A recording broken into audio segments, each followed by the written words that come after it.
Halo, perkenalkan nama saya Gok Asih. Saya merupakan mahasiswa Universitas Nasional dari Fakultas Ekonomi dan Bisnis. Kali ini saya akan membuat video atau tugas untuk persyaratan mengikuti UAS pada mata kuliah Etika dan Bisnis dengan judul Etika dan Hukum.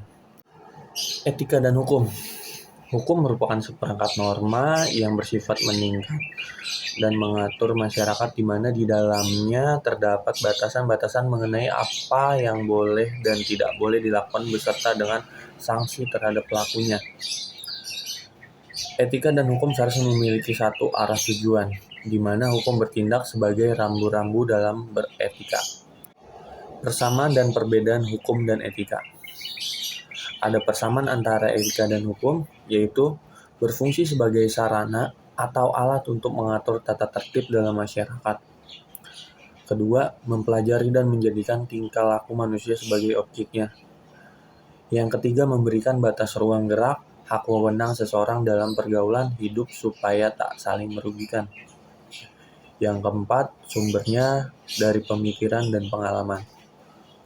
Yang kelima, mengunggah kesadaran manusiawi.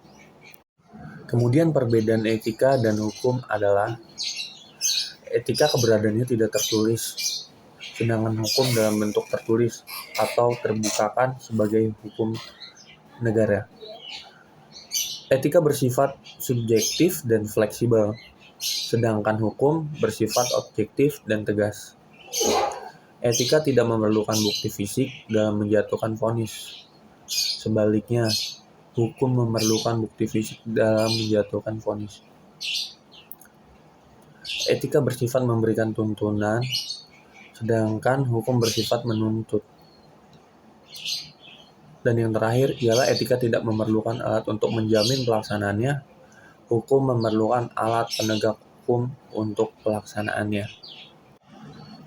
Kesimpulan dari etika dan hukum ialah etika juga digambarkan sebagai filsafat moral dalam sistem prinsip-prinsip moral yang berkaitan dengan apa yang baik bagi individu maupun masyarakat. Dan hukum ialah sistem aturan dan pedoman yang ditegakkan melalui lembaga sosial untuk mengatur perilaku. Namun, banyak perbedaan antara etika dan hukum.